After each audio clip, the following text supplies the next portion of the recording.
I wish I could look at you and say, yeah, we knew all of that up front. We didn't. AI models are upending the market for tools that help people make things like illustrations and animations.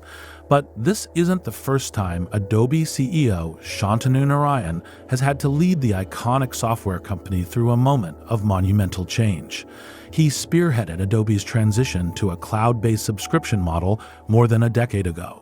There was a lot of opposition from existing customers as well because they were a little skeptical and or cynical about why Adobe was doing it. But there was a lot of excitement. This transformation wasn't just about the sales model for Adobe. It also revealed a more powerful way to respond to customers' needs. People would sit around a room. You'd say, hey, I think these 3 features are most important. I would say, no, I think these 3 features are most important. Perhaps the person who had the loudest voice won, that particular battle, right? Today, it's just the opposite. Shantanu is as passionate as ever about helping customers unleash their creativity. This week, we'll hear how he stays nimble, curious, and competitive while leading a global team of more than 30,000 people. This is Masters of Scale. I'm Reid Hoffman, your host.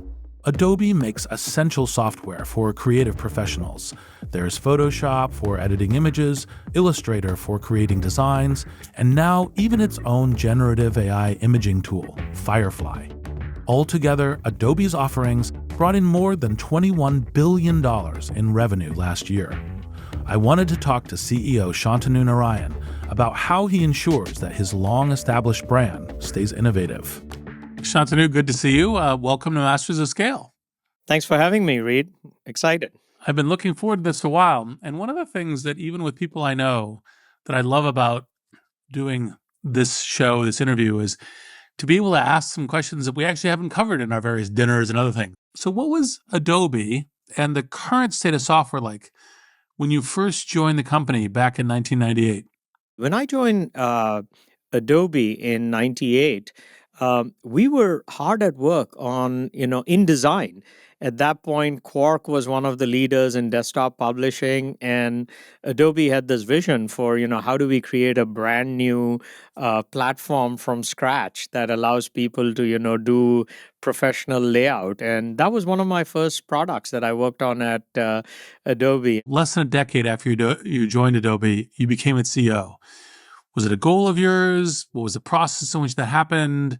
Was it a surprise? It was a surprise. And, even now when I look back upon it, Reid, you sort of have to pinch yourself and, because it was magical. I think the company went through a couple of big transformations. I joined in January 98. In June of 98, there was an economic issue in Japan. The company hit the wall.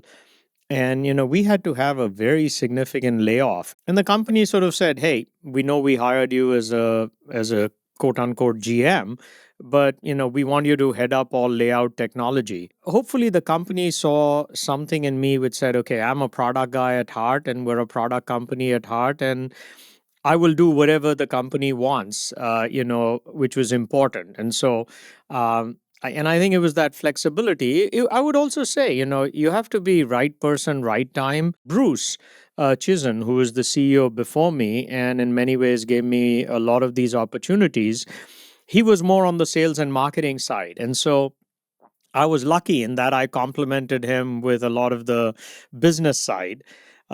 And then when he decided he wanted to retire, so I can honestly say it wasn't like, okay, I was plotting how do I get from point A to point B. I think I always showed initiative. I loved what I did.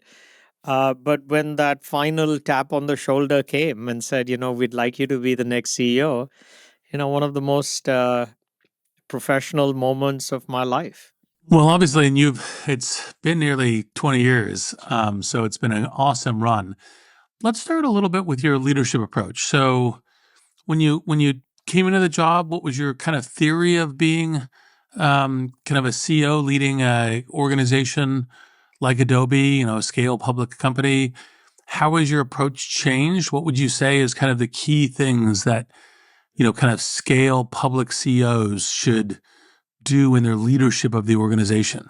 I was fortunate in that I grew up within the company, as I said, and I was COO and I was, head of products. And so I would say I made the mistake of thinking that, even in this new role, I should just continue to do, the kinds of things that I was doing. And I think, all executives have to really sort of take a step back. I try and do that now every year and say, there's so much sort of table stakes of what you do, but there's where can you really have impact and where can you really make a difference? Because when you have as vibrant an organization as Adobe has or the other companies, a lot of that you have incredible employees who can take that on. And so I think initially I was like, okay, let me just continue to do the things that I was doing.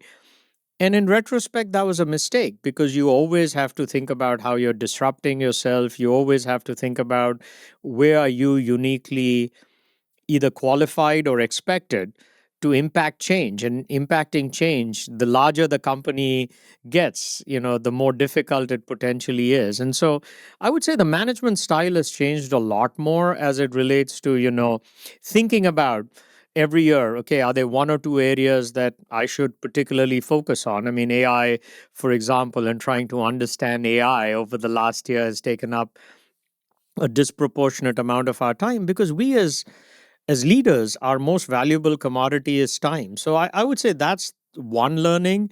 The second learning I would say is that when I first took over, I was like, wow, these are all my peers and let's just go keep doing what we did. But I think as a leader, you have to be way more comfortable with ambiguity and way more comfortable with providing direction. I've been surprised to some degree how much people, want you to opine. And I'm very comfortable with it. But initially, I think I would say, wow, this is where, a good group of people. And so I think that way also, my management style has changed a little bit. And how do you kind of balance between that setting of strategic direction, the coordination of the exec staff, the deliberate creation of culture? Like, what are the kind of the elements that are, your style, and what are the things that you would, kind of recommend other leaders pay attention to as you put those together? Yeah, I think most leaders, and it doesn't matter at what level you're providing leadership, you have three things that you have to do. You have to create a vision, and if you're a first line manager, you're creating a vision for the group. If you're a CEO, you're hopefully creating a vision for the company. You have to have the team in place and who is the right team. Are you leveraging the superpowers of the team that exists? So I mean, again, whether it's a small group or a large company. And third, I would say you have to have a cadence for execution, because having the strategy without the associated execution is not going to be effective. And so I think with scale, how you do it and where you do it changes. But at the end of the day, I still have, 8 or 10 people reporting to me, right? And I have to, make sure that I'm empowering them to do the right thing. So there is more commonality than I think people sometimes appreciate. One of the kind of the biggest pivots the company has made under your leadership, which is the shift to the Creative Cloud subscription model. How is this? How was it thought about? How were the risks managed? What made you conclude that this was an important thing to do? If you go back to, where we were, I mean, the reality was the company was doing really quite well. But when the recession of 2009 hit, we were a considered purchase. And so, given we were a considered purchase and potentially a discretionary purchase, the revenue dropped quite precipitously. And when the revenue drops in a company that is software, which, as you know, the biggest expense that you have is people related expense. And so, that really impacted me when we had to let people go, because we were doing that not because of anything that they hadn't done, but because of the external environment. And so, trying to achieve financial stability and financial, sort of growth was a key priority. On the other side, the product teams would say, hey, We have this 12 or 18-month product cycle. Innovation doesn't happen in 12 or 18 months. It's happening at a far more rapid pace. Look at what's happening with the cloud.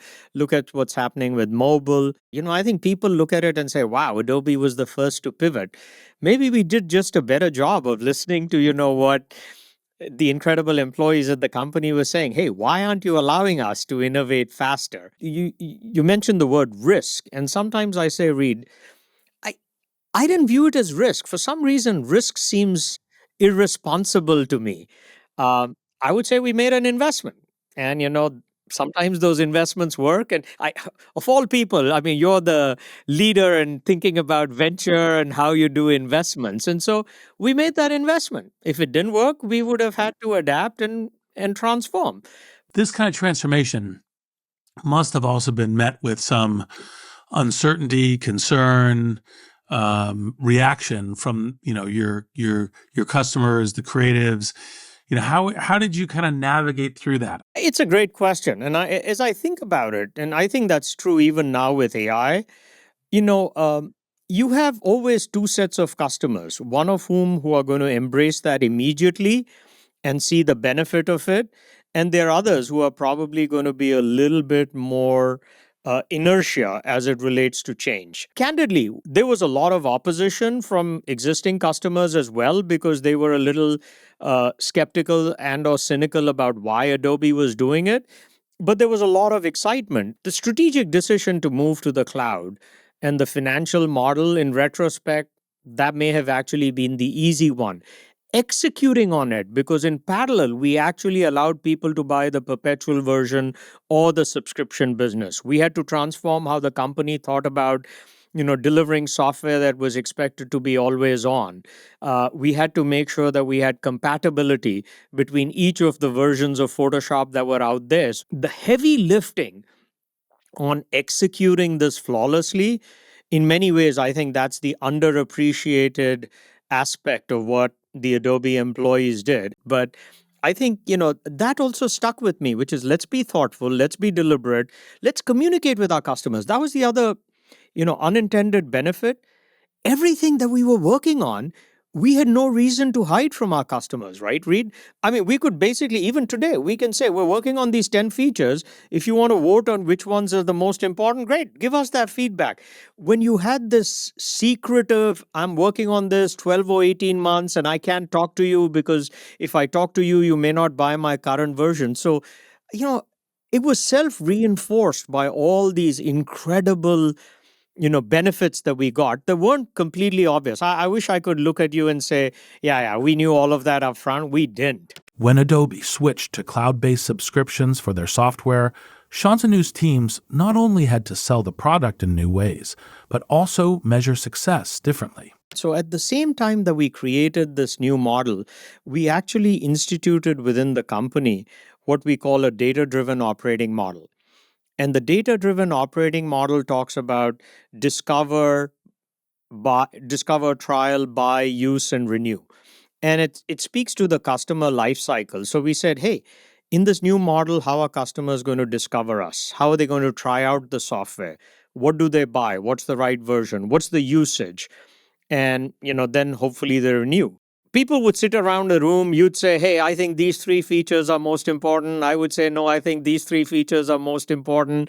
Perhaps the person who had the loudest voice won that particular battle, right? Today, it's just the opposite. People are like, hey, here are some ideas. Either engage with your community or even better, put it into the software, market it, and see what gets used. So we're going to continue to invest in that. And, those, ironically, you have less debates when that's what the usage reflects. Next, I wanted to talk to Shantanu about Adobe's approach to AI. One of the things I think we do reasonably well at the company, Reid, is when you have such a profound, technology sort of shift that's happening, we really try to take a step back and sort of say, what are some core hypotheses, that we believe in that will guide the next few years of development, in this particular area? And I'll give you an example of some of the things that we said in AI. I mean, we represent the creative community. So we said if we create models, one of the things that we have to do is create a model where every piece of data that went into the creation of that model, we can testify to the fact that, we have license to do that. Um, we created a hypothesis where we said, what do people fear the most when you're trying to do creative expression? The blank page. So if AI can enable you to take the idea that's in your head and express it in forms that are different from just using a menu, but you can have a conversational interface with it, why wouldn't that further make our products more affordable, more accessible, more fun to use? And so, we have to embrace AI despite, people saying potentially that there's opposition to it because it may replace humans. That was the third assertion we made. We said, people who use AI, this is an augmentation tool and it will potentially replace people who don't use AI. And then if we don't do it as Adobe, somebody else is going to do it and we will find ourselves disrupted. And so I think as we started to think about it, we said on the ideation of creativity, on the prototyping, at the front end of the entire process, this is going to be the biggest boon to creativity because people can use other modalities to talk about what they want to do.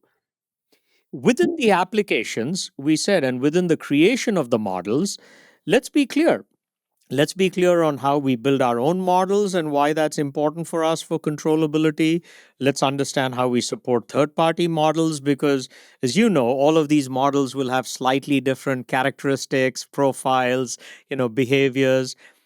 And then we said, but at the end of the day, it's in the interfaces that we build that humans will actually derive the value associated with it. So, I think we had really good discourse and conversations around what is our stack, what's our framework, and what are we doing in each one of these spaces across customer segments. And that still guides us. And one of the things that I think you've done a really good job at that a lot of tech companies and others are going to have to figure out is like, okay, so we're going to be kind of using an AI. How much did you decide we're going to train our own? How much did you decide I'm going to leverage open source? How much did you decide we're going to partner? What were the balances of those considerations? Where are you now? Where do you think you're going in terms of the models and the various kind of generative capabilities that are part of the our current world? Part of what I've always admired, Reid, is Sandhill Road and how Sandhill Road, says, as the biggest creation of companies and, capital in the world is like run multiple experiments, right? I mean, how can you say yes to as many of those things as you can because they're all learning? I think it's probably fair to say at Adobe we're running experiments and innovating across each one of those, different approaches, which is on the marketing side, where we have one of the largest marketing technology businesses in the world. That's where we process so much customer data. There, the customers are like, "Hey, we don't want our data, you know, uh, used for you to commercialize. But if you can learn from our data and others' data in an anonymous way, great. Then that improves the state of the art for everybody." So I think they're different.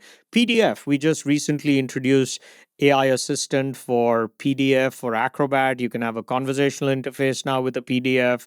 The next step clearly is how do you do it across all of the documents, whether they be on your desktop or whether they be in the knowledge management system in the enterprise. And then the third step on that is how do you do it for vertical documents? Yesterday, we announced that Contracts AI, which understand contracts and the semantic meaning of it. So, I think like all good companies, you experiment in different ways and then you sort of bring the teams together and say, hey, how do we learn and what's the assertion that we're going to make and what's the path forward? But I think shutting down options too early in a company of our size and scale is actually a mistake. And so, this is all about learning and experimentation. And then at some point, you have to make a decision and you have to say, okay, this is the path that we're doing it. But why shut it down prematurely? I've just been here in New York launching my book Super Agency. Part of this is that AI is, you said, augmentation, amplification intelligence. It gives us superpowers. Obviously, one of the things that people have as a worry as workers is, where is it replacement? I think the reality with all technology, all automation is, it introduces way more jobs and it disrupts some. And I don't think AI will be, that different. And a lot of the, automation or menial things that people do, it'll force individuals to rise to a higher plane in terms of the work that they do. For creativity, we think it's that, hey, focus on that emotional story that you're trying to do, and focus on the customer segment. But it will change a lot of the you know I would say grunt work that does, and some people will find that threatening. But you've spent way more time and on where AGI is going and where all of this stuff is going. But I so I think you'll have both in parallel, and that's the reality. That's the reality of these businesses. Every single industrial revolution or change that has happened has simultaneously disrupted some people, but created way more opportunity. And I hope this is the same. Yeah, obviously completely agree. When you're looking at the future, it's through a glass darkly. All kinds of things are changing. Customers are changing, technology is changing, competition is changing, startups are changing. Sand Hill Road, throwing lots of different, companies out and figuring that out. How much of it do you think it's kind of like hey, we've got this true north of how we're building, we're doing it internally, and how much of it will be, like M&A or partnering or licensing things? I think we take an approach where let's understand the stuff that we do well. I mean, with Acrobat and with AI Assistant and the pure text stuff, we focus more on the applicability on that. The large language models, I'm sure you'd agree, there'd be 4 or 5 people who have the capital to create those large language models. And, there'll be maybe one open source, there'll be 3 or 4 proprietary. And I think we take a very prudent, pragmatic approach. And the reality is also, if you're an enterprise customer, some of you are going to standardize on, it's no different for me in how Adobe has thrived by saying if there are different operating systems or platform, it's in Adobe's best interest to support whatever operating system or platform becomes the platform in which people want to accomplish what we want. I mean, I think Adobe in many ways won because we supported the Mac and we supported Windows. When iOS and Android came, we supported iOS and we supported, Android and iOS. I think in many ways, and I'd be curious your take, all these models are going to be a different form of platforms. And so, great. We should embrace that because, you have to go to where people are, right? And so, I, at least I think of some of these models similar to how I've thought of operating systems. And it's like, hey, where do we leverage the functionality that's there? And where do we augment it by doing something? And so we're like, hey, let's go find another hill to climb where we can add differentiated value. So I'm curious as to how you think about it, but that's in many ways we're thinking about it. So, yes, we will partner, we will support the models, and we want to leverage. I mean, this has also become such a scale game in terms of dollars of investments that we'd be crazy not to leverage some of that investment. I 100% agree. And how are you finding your interface with like the Hollywood industry? When I go down there and talk to them, they all are like, "Oh my God, AI," and I'm kind of like, "No, you should say, oh my God, AI. There's things you can do now." How are you finding that? And are they beginning to realize what the kind of creative potential is? I think so, Reid. I mean, I think so. I mean, people understand the cost of producing these movies. I mean, and the production and the post production costs. I mean, take animation, right? And think about how much cost goes into the animation. So I think on the one hand, they're all incredibly excited about the prospect of dramatically increasing the amount of media that they can create for the same cost and accelerate the time to production. So that excitement I think exists. At the same time, to your point, the apprehension of what it means for certain roles, whether you're a script writer, whether you're an actor, what that likeness is. Frankly, it's the large studios that are going to be at the forefront of determining what they do. But I think the tide is turning in terms of the fact that the genie is out of the bottle right now in terms of, this AI stuff, people recognize that this is something that they have to embrace. And to what degree and at what pace they embrace it, I think depends on who you are in that chain. And how has AI changed your job? Like, what are the things that kind of change in the way that you operate as a CEO, as Adobe CEO?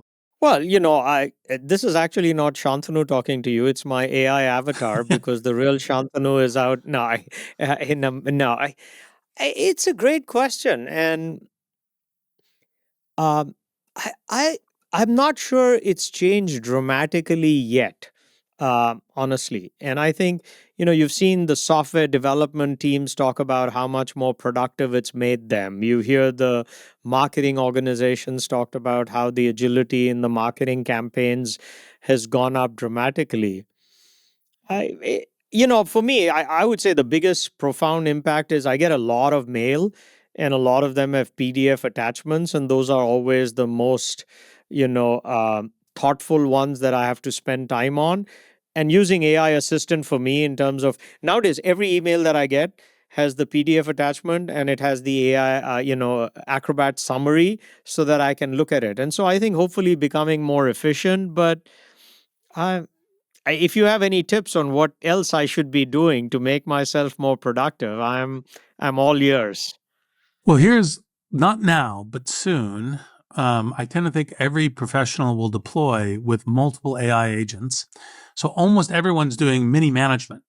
And then that then composes up as you go through a company. And so part of the thing that I've been anticipating is the future of how organizations are going to evolve is this notion of, how are agents in the mix for individuals? How are agents in the mix for teams? You could put that in a kind of a joking way. It's, well, my agent will talk to your agent. But in the joke, there's actually some interesting questions around information flow, decisioning, work. Well, I'm aligned in your thinking associated with, hey, agents at the end of the day have to understand roles and tasks and, personas that they're trying to, represent and how they engage. I mean, I think the ultimate proof of how effective an agent is when an agent can interface with an agent and an agent can interface with a human. Obviously, part of the other amazing thing that AI brings is enabling creativity across even a broader range of human beings and humanity. Where do you see that kind of space of creativity opening up? And where do you see kind of some experiments that Adobe might run or things that might try to the broadening of creativity across kind of the human across the human population? Super super excited about the prospect of that, Read. We have this saying within the company that we stand creativity for all, and enabling anybody to be creative is something that's a passion of ours. And more people are perhaps able to describe what they want to do in terms of creative expression than use the tools. And why isn't this the most empowering way for everybody to tell their story? And on another dimension, why is it in education right now that all education and reports are still primarily text and numbers? Why isn't there an animation and a video and an image and a link to something else and feedback associated with every piece? When people talk about STEM, and the importance of STEM, we like to talk about the importance of STEAM. The world without arts would be a really boring place. I mean, can you imagine everything being one color and one font? And so we think that it's going to be a massive unlock and one that we're super excited about. AI obviously creates huge amount of opportunity for reinvention. What are the principal challenges you see with it that you then need to help, Adobe and the world navigate? Part of our values is how we think about technology to transform and unintended consequences of it. And so are we scouring the earth also to understand where there are good ideas and learning from them or buying them as companies. And so I do think it will have a lot of it requires us to be way more agile. It requires us to be way more vigilant.